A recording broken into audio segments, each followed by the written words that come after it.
part of the joint venture, which is exciting, is we're owner operators now. We're gonna, own a couple thousand doors just over the next 2 years. That's going to continue to grow. We're going to raise subsequent funds. We're going to do this for all of our folks, right? Like, in fact, we're going to do something additional that we could touch on later. But part of it is we don't have a scarcity mindset. We want to we're going to attract better residents as this gets out, who are really excited about coming in. They're going to take care of the homes better. They're going to enjoy the experience of Atlas, to then refer other people to us, which is then going to trickle into our owners, right? They want minimal amount of vacancy.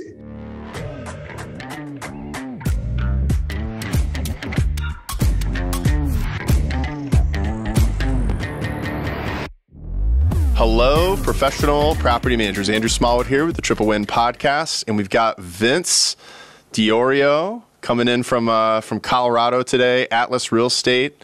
Vince, I think I first got to know you initially when you were at Mind, MYND, and a VP at Mind.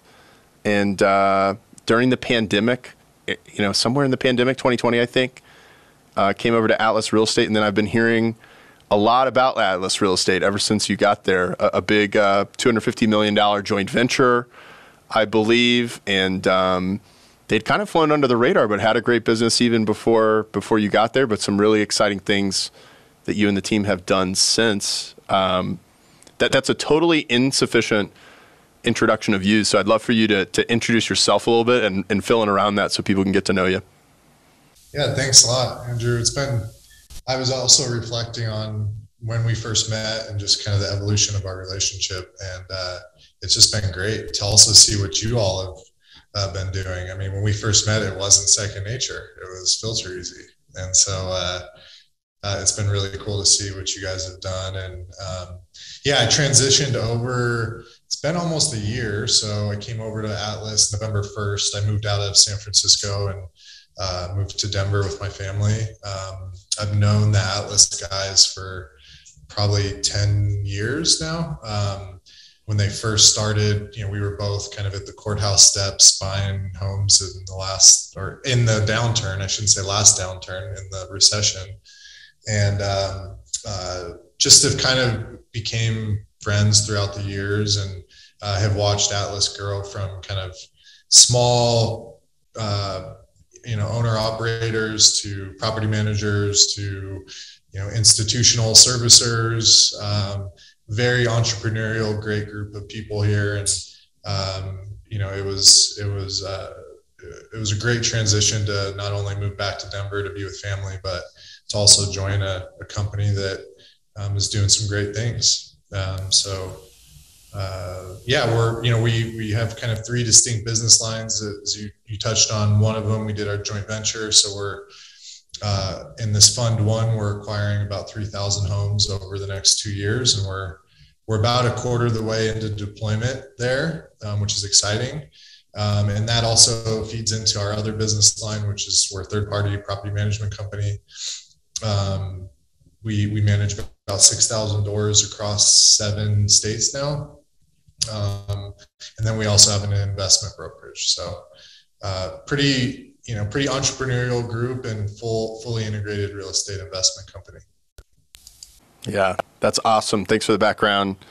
And, I'd like to ask you a little bit about something that really stood out to me that is different about Atlas, compared to what you typically see is, there's a number of companies out there who are saying we're a property management provider, we do this better, we're strong here, we do this well, we got a little technology over here to help us do this. You guys have, I think, something kind of distinct in like this very unique point of view on real estate that ties into like a real mission and purpose for the company, that creates this cool story that I think is attractive, and a lot of people can see themselves participating in and wanting to participate in. I think you guys call it like the virtuous cycle. You've got a name for it. I'd love for you to actually start there and explain, what that is and spell that out in detail if you could. Yeah, totally. That's a good place to start. So To be honest, this is one of the things that drew me to Atlas. Is we are definitely, I think, culture, not only internally here at Atlas, but as we grow, maintaining culture is probably the most important thing to all of us here. I think the founders, Ryan and Jason, have done a great job of instilling that into just into everything that we do.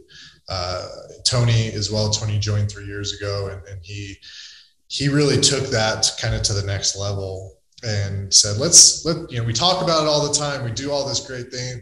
Our staff wants to stay here forever. We built a really fun, great culture. We care about our people, our residents, our owners. Let's put some pen to paper and really, not for you walk into a lot of offices and you just see their mission statement and their values everywhere. And probably 50% of that is just, they just do it as like window dressing.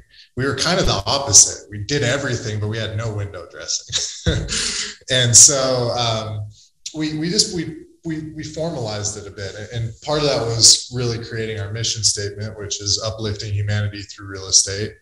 And part of that is creating this virtuous cycle of, we touch a lot of different aspects of the life cycle of an investment property or people's lives, right? So from a resident standpoint, they could be first-time renters, they can be empty nesters, they can be transitioning from one state to another.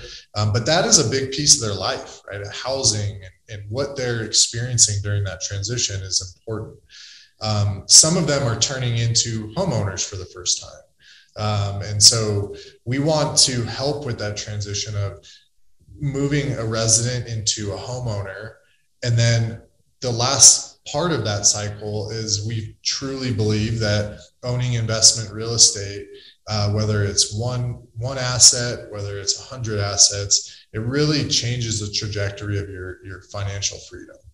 And it is becoming harder to acquire investment real estate with prices going up. And I think people of all wealth classes it's becoming more challenging to be informed on how you become a home. How can you turn that first home and take some equity out of it and buy an investment property and really start accumulating wealth there.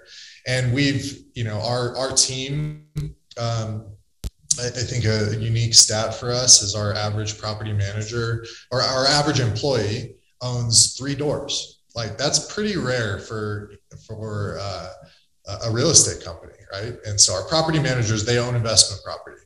And an associate on my team, he's 24 years old. I'm helping him think through how can he buy a duplex in Kansas City, for example.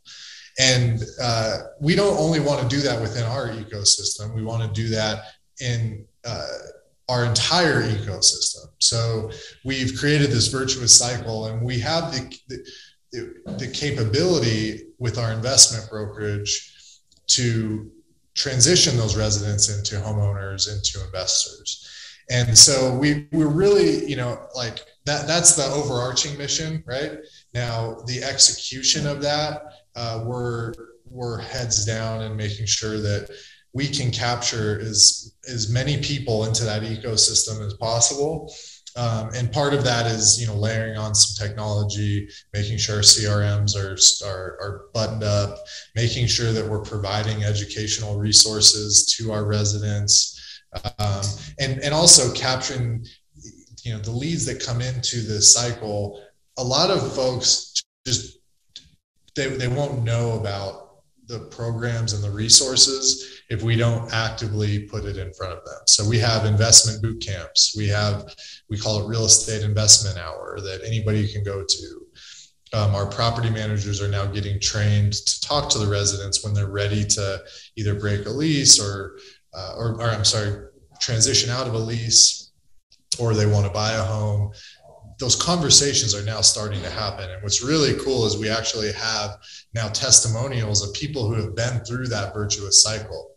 And, and we're starting to capture those. So we're in the early innings of it, Andrew, but I think it's something that we're extremely passionate about and does differentiate us, I think. it gets me fired up and energized, Vince. Like, it's just such a cool vision to think about, the impact of a company being, hey, we're not just here for a transaction. We're not just here for who's going to collect your rent each month, right? And then see ya. Like, hey, we're actually here for, a relationship, and we see a bigger potential relationship and more value we can bring to that relationship over time. And I think some people get stuck in this, we see with our resident benefits packages, we encourage people to include something like home buying assistance. And occasionally we'll have people push back on that and say, well, like, am I helping my client? Am I helping myself if I help a renter move out of the rental home into a home they want to own? And there's a scarcity mindset of that, and there's a pie that you're saying, I'm trying to get a little bigger slice of it, or as big a slice as I can, versus saying, well, hey, we can actually grow the pie and say we can keep a relationship, with this person and help them. For the people who want to, there's a lot more people who rent by choice today, that could purchase a home, but they want to choose the lifestyle of renting, or flexibility, other reasons to rent.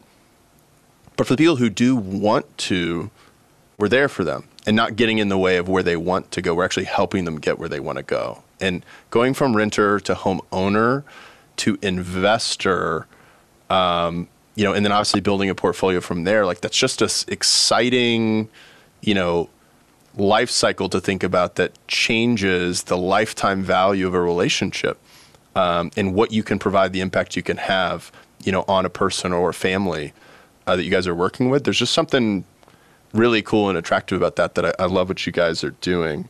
Did you want to respond to that? Yeah, I would just say one thing to touch on there is that resistance is something that's valid, right? Of like, well, who's your client? Who are you servicing? And I think we've been able to prove part of the joint venture, which is exciting, is we're owner operators now. We're going to, own a couple thousand doors just over the next 2 years. That's going to continue to grow. We're going to raise subsequent funds. We're going to do this for all of our folks, right? Like, in fact, we're going to do something additional that we could touch on later. But part of it is we don't have a scarcity mindset. We want to we're going to attract better residents as this gets out, who are really excited about coming in. They're going to take care of the homes better. They're going to enjoy the experience of Atlas, to then refer other people to us, which is then going to trickle into our owners, right? They want minimal amount of vacancy. Now, some of this is anecdotal, right? Like you talk about, a lot of folks, where's the data? We're going to get data over time, and we're going to be able to specifically say, because of this program, we've attracted X amount of referrals. That's translated into X amount of prospects. And once they become investors, the owners in our portfolio, they sometimes want to exchange out. They want to get out of their asset. They want to move to another state. Well, guess what? We have a ton of buyers who, as we get through this virtuous cycle, who are interested in those properties. Now, a lot of folks today would say, well, I have zero problem selling my home. Well, yeah, like, it's a really hot market right now, right? But having your property manager be able to be a fiduciary for your asset and show you the options, like, hey, we have a bunch of internal buyers that would be interested in this. Some of them will be cash, some of them will be financed. We could bring it to market. Optionality is great as markets shift. So, but to your point, there can be some questions around, like, whose best interest do you have in mind? Yeah. And that's obviously, the name of this podcast, and what we're all about is that how do you find those triple wins where it's good for the resident, it's good for the investor, it's good for the management team and the extension of that team, it's good for everybody. How do we do property management? How do we build a business in real estate where we could be anybody in the business, right? We could be the resident, we could be the investor, and I love that you said your team, they are investors, themselves. And I'm sure at some point they were all residents, at one point, and they can all relate to that experience. And so it creates a great depth of understanding that's probably unique in your team that you guys talk about and use as a real advantage of, we've got this deep empathy for understanding, being at any chair at the table. And we want to design things in such a way where everyone wants a seat at the table, the way that we're doing things. It's really cool what you guys are doing. I want to ask another question, Vince, which is just, you are a guy, and Atlas is a company, and the companies you've been in the past are forward-thinking, visionary companies, innovative, creative. You mentioned culture earlier, and it seems like, hey, this is a part of the culture of like, we want to do things the best way they can be done with excellence, and we want to push boundaries and do new things and learn. So I'm especially interested to ask you, like, what do you see for the future of SFR management? Like, what images of the future are most exciting to you or bringing a lot of energy to you and the team at Atlas right now? It's a great question. I think, I would say broadly, like SFR specifically, but also just broadly in the property management industry, it fires me up to see new players coming into the space and trying to better the industry, right? Like I'm still I'm a huge fan of what Mind is doing. I'm still, very close with the guys there, shareholder there, really excited about some of the new news that they've come out with and some of the new technology that they're building. Similar at Atlas, like some of the new things that we're doing for our residents, and also on the technology standpoint, resident benefits packages. Like, it feels to me that the tide is raising faster than if I were to look 4 years back, like when I first started at Mind. We kind of felt like alone. When I was at Mind, it was like, oh my gosh, we're really kind of out there. Right. And now, as you fast forward 4 years, you're seeing a bunch of new innovative prop tech companies in the space. You're seeing new services. The vendors that are surfacing, I'm like very pleasantly surprised by. Like going to, I'm excited to go to NARPM, the NARPM conferences over the next year and seeing new vendors that have popped up. I'm like, wow, this is a really cool product that was never even talked about 4 years ago. So I think the snowball effect of innovation, the snowball effect of, hey, there's a lot of competition out there. Our residents could go anywhere, right? And so we need to raise the bar of not only how we're treating our residents, what we're offering them, the asset, like keep maintaining the assets. That all really excites me. And part of that is like, great, we could join arms with other groups and raise the industry together. We can be thought leaders in certain areas and come out with a new product that our hope is we get that product out there and then other folks are adopting what we're putting out there, right? So like, we're by no means closed doors here. We're like, I talked to a bunch of other companies in the space that are also innovative, and we ideate on best practices across markets. So it's feeling to me that there's more of a collaborative effort amongst the best operators and vendors in the industry to raise the bar of service. And for me and our team here, that's really exciting.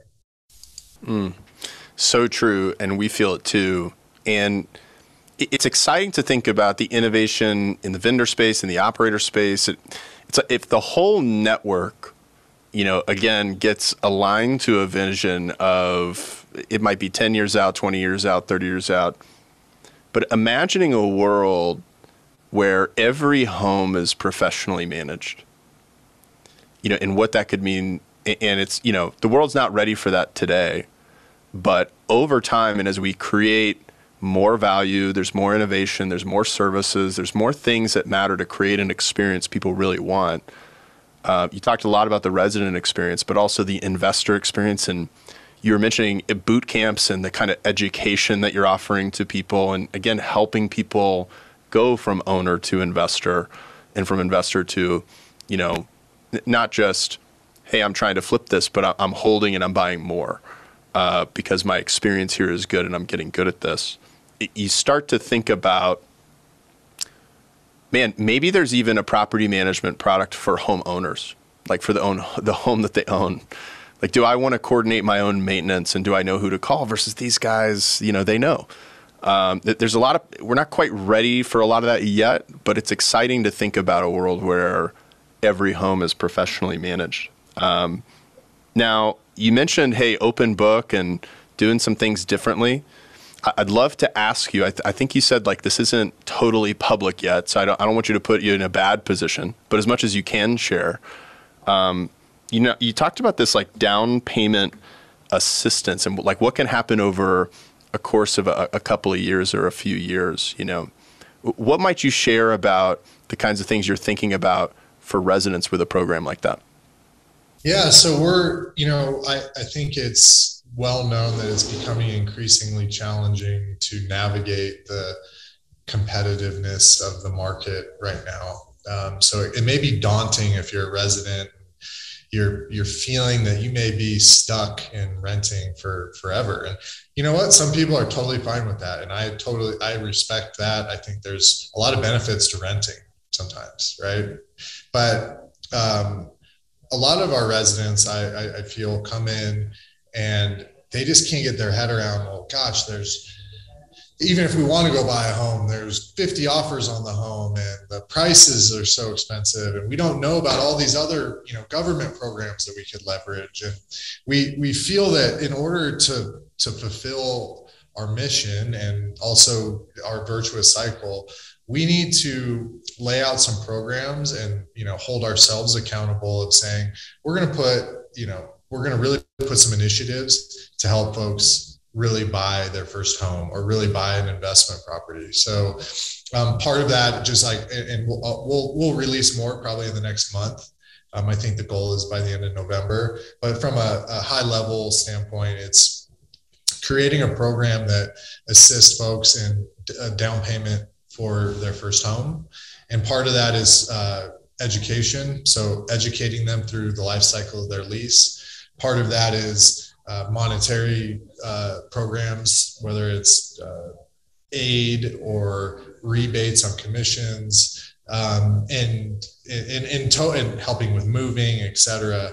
And so there's a commitment from them to stay with us for a certain amount of time, which in turn assists, or it reduces vacancy, et cetera. But in return for that, we want to provide them with something, right? And it's pretty exciting. Like we've put one of our our KPIs for the next 5 years is to capture a certain amount of those folks and help them buy a home. So we have like hard numbers that we're all going to say, okay, we're committed to this. And when you start putting a dollar amount to that, you're like, wow, we're making impact, right? And I think, we're hopeful that other SFR operators in the space adopt this program as well. Because, to call a spade, there's a lot of press out there that's like institutional investors are ruining the American dream, right? And we don't believe that. And some may be doing that, but we're not going to be one of them. We are going to not only provide really great rentals by professionally managed single family homes, but in addition to that, the people that come into those homes, we're going to help them, right? To the extent that they opt in and want the help. We're not going to be a sales machine that says, you come in and we're going to force this down your throat. We're going to be an open resource for them. And so our resident program is, and honestly, and I mean, to plug you guys again, I mean, part of this is a resident benefits package, right? What does that include? Like that could include a whole array of things, right? And so I think helping people navigate their credit, helping clean up credit, like all of this kind of plays into caring for the human, like caring for each human that's in this virtuous cycle. So, man, that's really great. And you just think about, hey, Atlas is taking a stand for, we're going to provide an incredible professional resident experience while you rent for as long as you rent. And there's this emotional feeling with a lot of residents around like, okay, I'm paying rent, but like, what am I getting for it? you know, whereas, hey, I know when I'm paying a mortgage, like I'm building some equity, right? And just that emotional feeling of you guys saying, well, hey, how can we start to help people who are renting and want to get there? How can we help them transition smoothly, get prepared, get in a position, get educated? It sounds like even, financially aligning the incentives where if that's where they want to go, you can help them get there. But again, you're participating in the process where it's a win for them. It's a win for you guys. That's really exciting to think about. Really exciting to think about. Okay. Let's do this. I want to ask you one more question and anything else, Vince, that you want to tack on. We can certainly tack it up before we bring it home. But, what kind of trends or shifts do you think are interesting that are happening in the SFR market that we haven't talked about? Does anything come to mind for you? Yeah, I think the build for rent is obviously the hot topic. We don't need to spend a ton of time on that. But what I think you're seeing emerge is a number of third-party property management companies are excited about, big, like larger, either whether they're institutional grade or just larger SFR aggregators.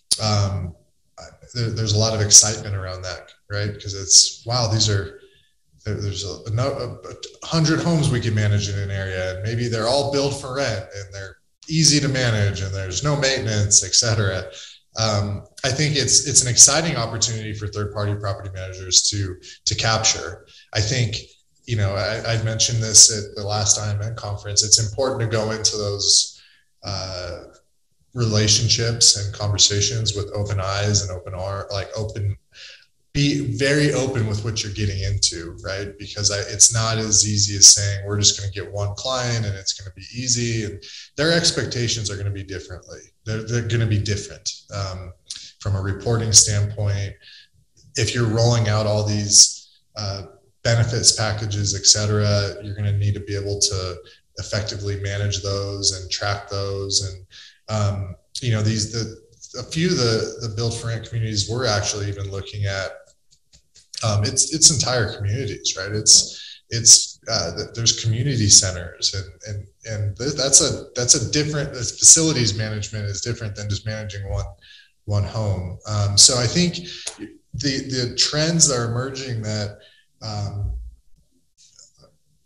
you're dealing potentially with more larger, sophisticated institutions, which could be good for your business, or it may be a distraction for your business. And you're also seeing, some emerging smaller groups who just want to buy 20, 30, 40, 50 homes, but they may require a different level of service. And I've been excited to see some of the operators pop up that are servicing these folks. So I would just say, emerging trends is the asset class of single family is becoming institutionalized.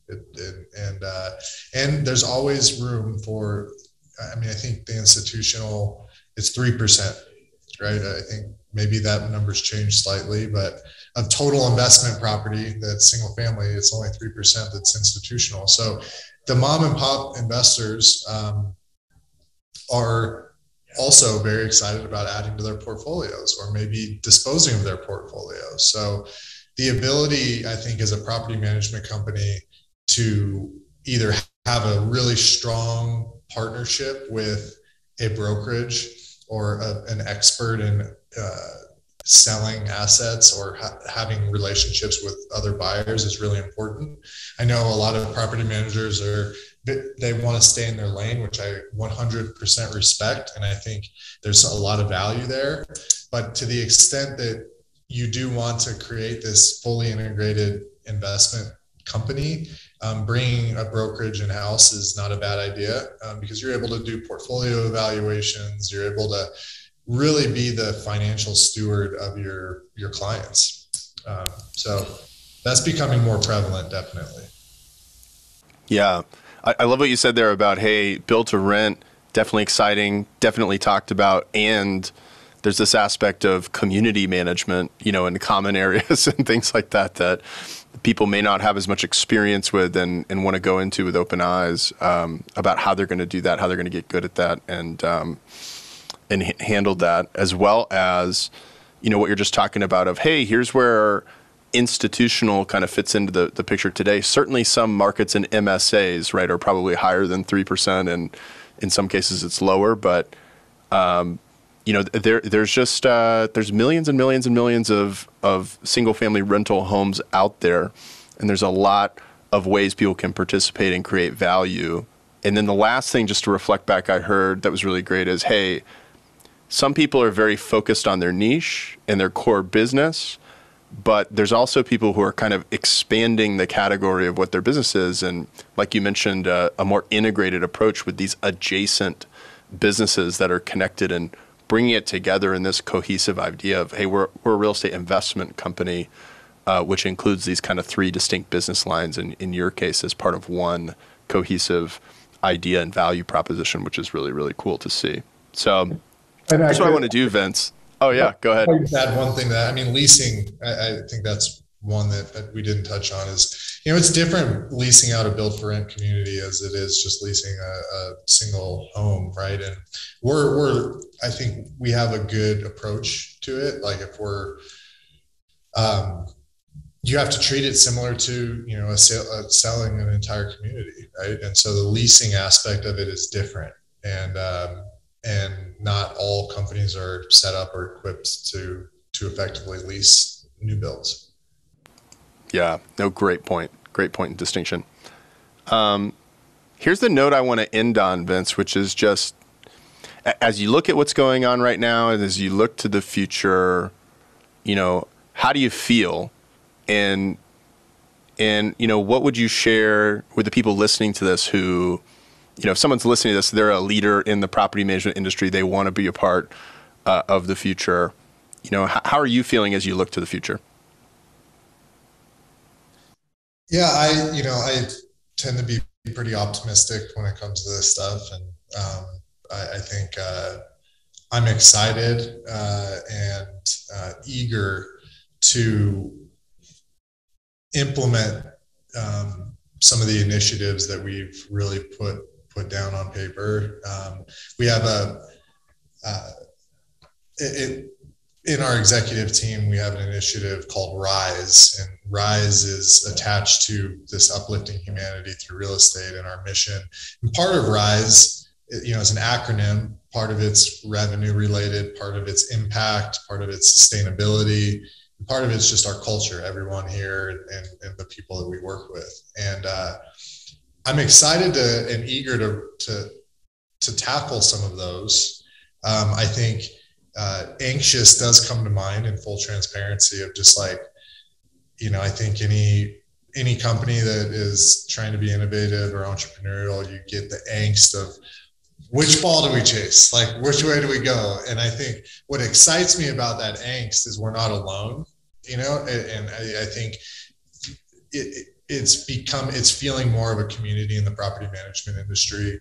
Whereas and this is just my personal opinion, it felt a bit more competitive, and everyone was kind of out for their own, right? And I don't know if you feel the same way when you're at industry events now. And part of that, I think, is companies have been a bit more open and wanting to get back to the community. Part of that is, I think we probably all came together through COVID and the pandemic, and we're like, hey, we're in an industry together. We're not alone. So I would say I'm excited, eager, anxious. All of those three things come to mind.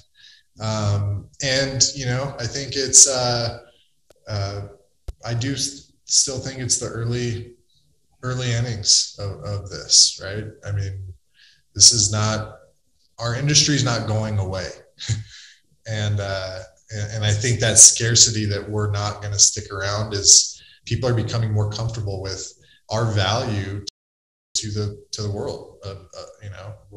I think our value's clearly been seen. So we all need to kind of come together and continue raising the bar. Wholeheartedly agree, share the sentiment, and specifically about what you said of just, hey, there's a lot of collaboration, there's a lot of cooperation. I've never seen more collaboration and cooperation than the final week of March of 2020. As people were saying, April 1st rent is coming around, and like 8% of people are not employed that were employed a month ago. Like, what's going to happen? And I think even though it was, for most SFR folks, just not as bad as many anticipated or were preparing for, there was a forcing function of realizing, hey, you know, whether you view it as there's a couple percent of us or whether you view it as there's 20 or 30% of us that make up the market of professional management industry, hey, turning that 20, 30% into 40%, 50%, 60, 70, 80%, that's a bigger pie for everybody to participate in. Let's collaborate and cooperate together to make that happen and to build that future and go there together rather than get too caught up in competing, you know, to the person next to us. Definitely what we feel, at least the people that are listening to this podcast and part of the groups that we're part of, that's the spirit that we see. Vince, in that spirit, thank you so much for sharing everything that you did today. It's always great to be with you. I love what you think about, how you think about it. What you shared today was really great and really unique that I think people will be taking a lot of value away from. So thanks for being with us today. Yeah, I appreciate it. Thank you, Andrew. Looking forward to seeing you hopefully soon. That's all for this episode of The Triple Win. Thanks go out to Carol Housel and Jeff Tucker for everything they do to put these episodes together. And we want to remind everyone that you can find more resources, upcoming events, a link to our private Facebook group where the conversation continues in between these episodes with other professional property managers. All of that you can find at rbp.secondnature.com. Again, that's rbp.secondnature.com. And until next time, keep transforming what it means to be in professional property management by finding and applying your next triple win. We want it to be true that every time we see you, we see a better version of you and your business. With that, cheers.